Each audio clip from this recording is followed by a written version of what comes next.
তো guys, KST সাগর পাখি channel থেকে আমি আছি জিহাদ। তো গাইস, আপনারা কীভাবে বুঝবেন ম্যাটিং কল? তো গাইস, এখন দেখতে পাচ্ছেন আমার একটা পাখি লুটেনো ককাটেল। তো গাইস, এটা ম্যাটিং কল দিতেছে।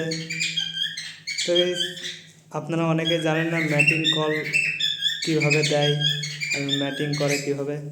তো গাইস, যখন এইভাবে আপনার ককাটেল ডাকবে আর অনেক উত্তেজিত হয়ে থাকবে, তখন বুঝবেন যে ককাটেলটি ম্যাটিং কল দিতেছে। তো গাইস, এটাকে বলে ম্যাটিং কল। তো আমার এই ককাটেলটার বক্স দেওয়া নেই, আমি বক্স নিয়ে আইছি আজকে। দেখতেছেন আস্তে আস্তে কাছে যাচ্ছে। এটাকে গাইস ম্যাটিং কল বলে, দেখেন।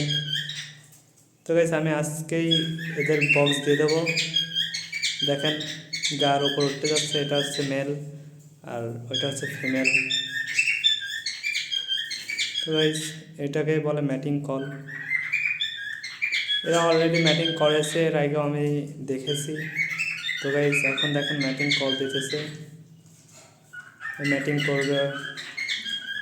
গাইস, এদের বক্স দিয়ে দিলে এরাও 3-4 দিনের ভিতরে ডিম দিয়ে দিবেনি, 4-5 দিনের ভিতরে। তো গাইস, আমার এই চ্যানেলে যদি ফার্স্ট এই ভিডিও যদি দেখে থাকেন, তো এই চ্যানেলটাকে অবশ্যই সাবস্ক্রাইব করে রাখবেন আর ভিডিওটা ভালো লাগলে লাইক দিয়ে দেবেন। আর আপনাদের কোনো পাখি রিলেটেড কোনো সমস্যা থাকলে ওটা কমেন্ট বক্সে জানাবেন, আমি ওই রিলেটেড একটা ভিডিও বানিয়ে দেবো। তো গাইস, আজকে আমার ভিডিওটা এই পর্যন্ত। Tata, bye bye. এখনই ম্যাটিং অবশ্য করবে, আমার জন্য এদের ডিস্টার্ব হচ্ছে। তবে আমি এখন চলে যাব। দেখেন